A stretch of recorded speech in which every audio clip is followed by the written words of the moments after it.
কুরবানি বলতে আমরা যেটা বুঝি বা করি প্রচলিত নিয়মে, এই পশু পাখিকে জবাই করা আল্লাহর কাছে পছন্দনীয় হওয়া বা নিজের আল্লাহর ভয়ে পশু পাখি কুরবানি দিয়ে রক্ত মাংস মানুষকে দান করা, এটা সম্পূর্ণ ভিত্তিহীন, যুক্তিহীন এবং মিথ্যা বানোয়াট। এর সাথে আল্লাহ সম্পর্কহীন নয়, এর সাথে আল্লাহ কোনো সম্পর্ক নাই, মানে এটা সম্পর্কহীন। এই যে আপনারা কুরবানি করছেন লক্ষ লক্ষ টাকা খরচ করে, গরু কিনছেন, ছাগল কিনছেন, মোষ, দুম্বা, ভেড়া, এগুলো যে কুরবানি দিচ্ছেন, এগুলো আল্লাহ এটা বলে নাই।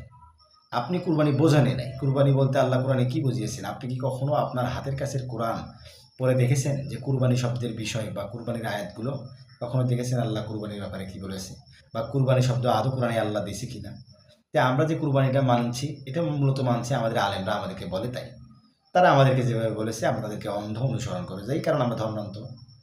তো ধর্মান্ত আজকে অন্ধ ধর্মান্ত হয়ে রয়েছে। তারা তারা কি অনুসরণ করে তারা নিজেরাও জানে না, তারা কি কুরবানি করে তারা নিজেরাও জানে না। তাই আল্লাহ তার এই গরু ছাগল আল্লাহর কাছে পছন্দনীয় না আপনার নিজের ভেতরের যে আত্মা রয়েছে, না আপনি নিজেই? সবচেয়ে প্রিয় বস্তু আপনাকে কুরবানি করতে হবে, সবচেয়ে প্রিয় জিনিস আপনাকে কুরবানি করতে হবে, এটাকে বলা হয়েছে কুরবানি। তো সবচেয়ে প্রিয় কি? তার মানে আপনার স্ত্রী, সন্তান, পরিবার বর্গ থেকে আপনার কাছে প্রিয় হচ্ছে পশু পাখি। এগুলোই আপনার যদি প্রিয় হয়, তাই এগুলো আল্লাহ আপনাকে কুরবানি করতে বলেছে? এগুলো আল্লাহ বলেন নাই। সম্পূর্ণ এটা মিথ্যা। আর এর সাথে আমাদের কোনো কোরআনের সামঞ্জস্যপূর্ণ সম্পর্ক আমরা পাই না। আপনারা যখন এই কুরবানি বিষয়টা নিয়ে একটু চিন্তা এবং গবেষণামূলক কোরআনটা দেখবেন, আশা করি আপনাদের ভুল ধারণা বের হয়ে আসবে।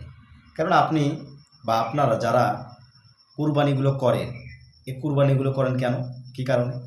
আল্লাহ খুশি হবে, আল্লাহ পছন্দ করবে, তাই তো?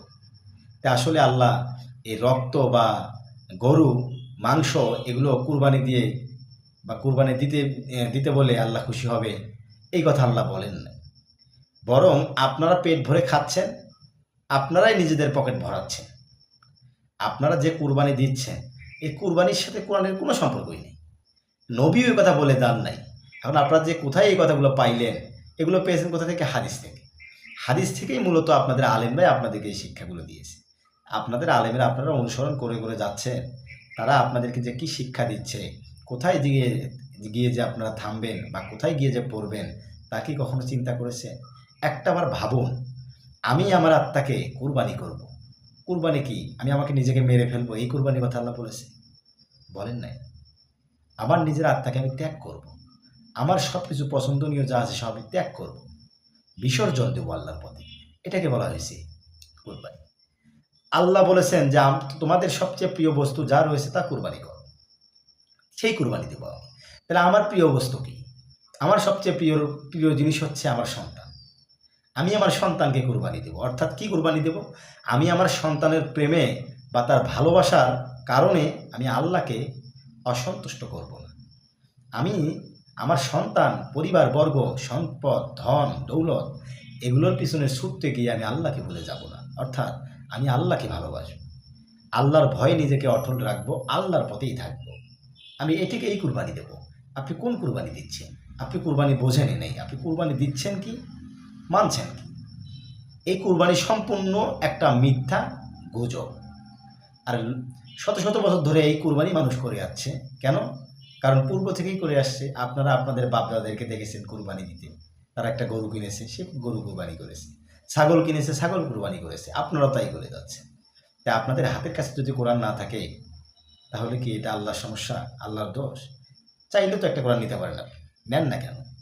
কারণ কোরআন পড়তে আপনাদের কি শরম লাগে? কোরআন পড়তে আপনাদের কি সময় নেই? কোরআন পড়তে আপনাদের ঝামেলা মনে হয়। মানে সত্যটা মানুষ তিতা মনে করে, আর যখন মিথ্যাটা তাদের কাছে আসে তখন এটাকে বলা হয়, মনে হয় মিষ্টি। আর এই মিষ্টি তারা গিলে গিলে খাচ্ছে, কিন্তু এই মিষ্টি যে একটা সময় বমি করে ফেলে দিতে হবে তা তারা চিন্তাও করতেছে না। অবশ্যই অতি সত্বর জানতে পারবেন কি কুরবানি করছে।